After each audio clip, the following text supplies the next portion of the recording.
Okay, this is the part. This is the part two. I was in the process of trying to move that little text out the thing, and I cut it off. But yeah, you were the one that couldn't nobody tell anything to, and now you were in real life, mad and angry, and the first thing that happens is you want to put it on social media. No, somebody has to explain to you the lifestyle that you know you have to meet friends. Everywhere you go, you have to find your village. You have to find the people that care for you. And, you also have to care for yourself. Because if you can't care for yourself, you're not going to be able to care for anybody else. I have people, and you could tell them. I can tell. Because they'll say stuff like, well, I had this going on, and so my hair is not important. I understand. But now, when your situation finishes, you and something else comes up, well, now you want to celebrate. Listen, you don't have no hair. You didn't take care of your hair because your hair is part of your hygiene. So I don't understand how you just dropped the ball on your hygiene because you got something going on. Because when it's over, you expect to carry on. Listen, that's why we built differently.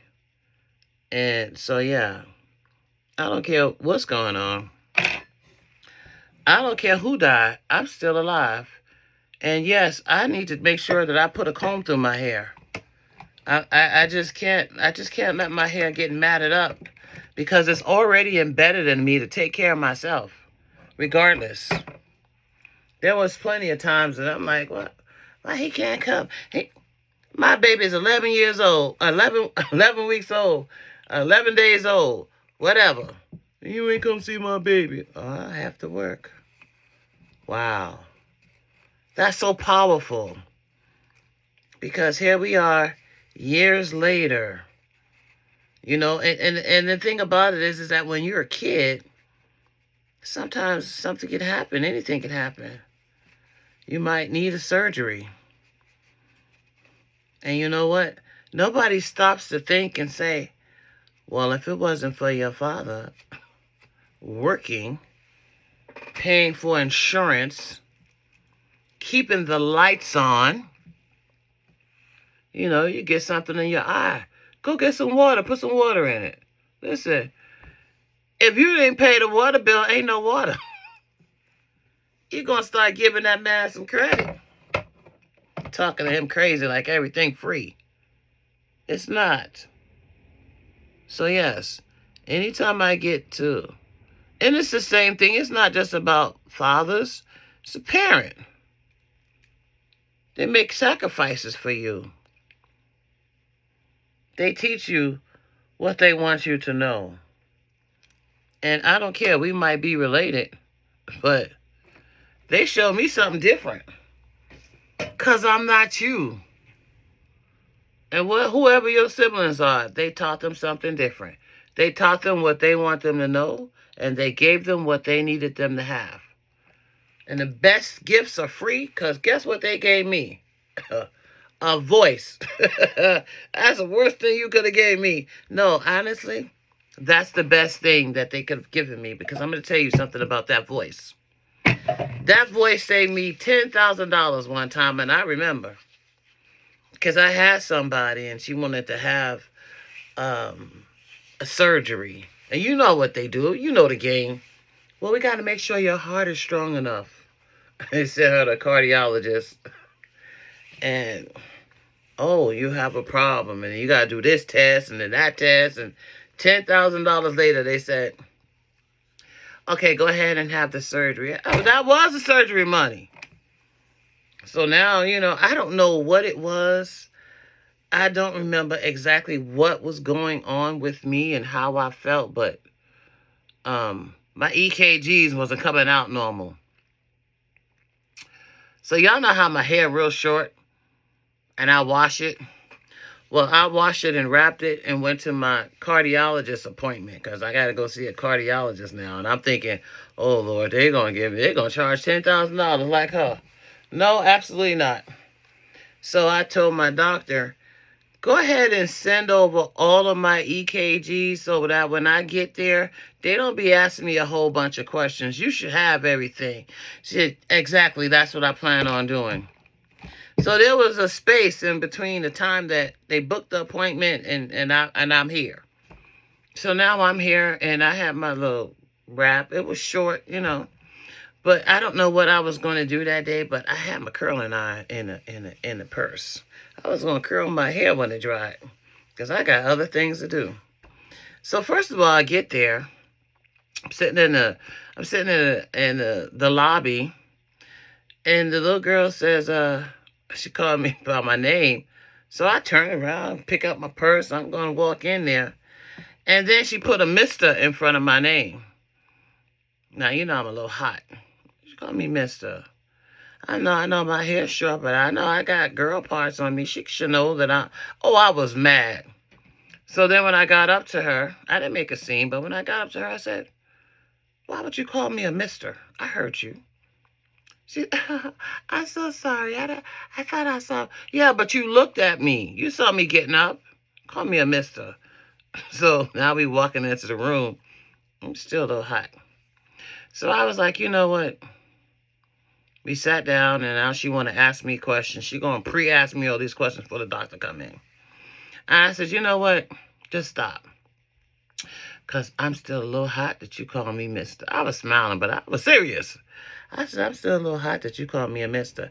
So if you think I'm a mister, when that doctor comes in, he's going to think I'm a mister too. So while you sitting here asking me these questions, I'm going to borrow some of your electricity and curl my hair. I sure did. Pulled up a curling iron, curled my hair and everything. And you know, my hair, that's why you got to do your cut. Keep your hair up. I could take my hands and just rake my hair. So, yeah, I ain't need no comb. That's how that thing was booming. So, when I finished and put my curling iron down, I was bending down to put my curling iron carefully in my purse. And then the doctor came in while I had my head down. And he called my name. And all I could see was his shoes. He had nice shoes. He had big feet. I was like, oh my goodness. And he said, I heard you in the other office. So now I gotta look up to see from the bottom of his feet to the top of his head who he was. And I was like, well, I had to, you know, it was funny. He said, I heard you in the other room. And so anyway, back to the voice. So I'm supposed to be there for a stress test. Listen, I don't know what you got to do to me on the stress test, but I already know I don't exercise. I'm not getting on that scale or whatever treadmill. So he says, I said, what we doing today? He says, well, we're going to do a stress test. Well, listen, doc. Here's the voice. Listen, doc. If I get on that stress test, on that treadmill, I'm going to fail because I don't exercise. So this is what I was thinking. Let's skip that.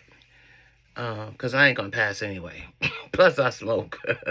So why don't we get all of my EKGs and then you look at it? Because even though it's abnormal, that might just be my normal, you know? Because I feel good. He says, you know what? Yeah, let's do that. So I said, as a matter of fact, they supposed to have faxed it over because I've been calling and they told me they did. So he had his person go check. They ain't faxed it over. I said, see, this is the kind of stuff that just makes my blood boil. And he asked me what I did for work. And I told him. He says, you know what? First of all, he was listening to my chest. He was cute. My chest was going boom, boom, boom, boom, boom, boom, boom. I guess it was normal then. And so then he says, you know what we're going to do? He says, I'm going to review, because he checked it. They didn't send it. So now they're requesting it. And I'm not sitting around for that. So he says, I said, I don't want to pay that specialty fee again. Because they're supposed to send that. He said, I tell you what, I'm going to get your records. I'm going to review it. And if it seems normal, even if it's abnormal, if it seems normal, then we're going to go with that. Thank you. Because I don't have $10,000. And I don't have no money to be getting on nobody's machine and fail. Because I don't know exercise. I'm going to be out of breath as soon as you kick it up a notch. And so, yes. He said, I'll have my secretary call you. But if you have any problems, come back. And he told me, he said, you need to find an outing. He said, because a lot of times we do more work than we do play. So you have to find an outing for yourself. Join the gym, something, walk. I was like, okay. And you know what? He gave me an appointment to come back in a year or something like that. And anyway, if you have any problems. And I started walking. That's what it was. I started walking and exercising, and then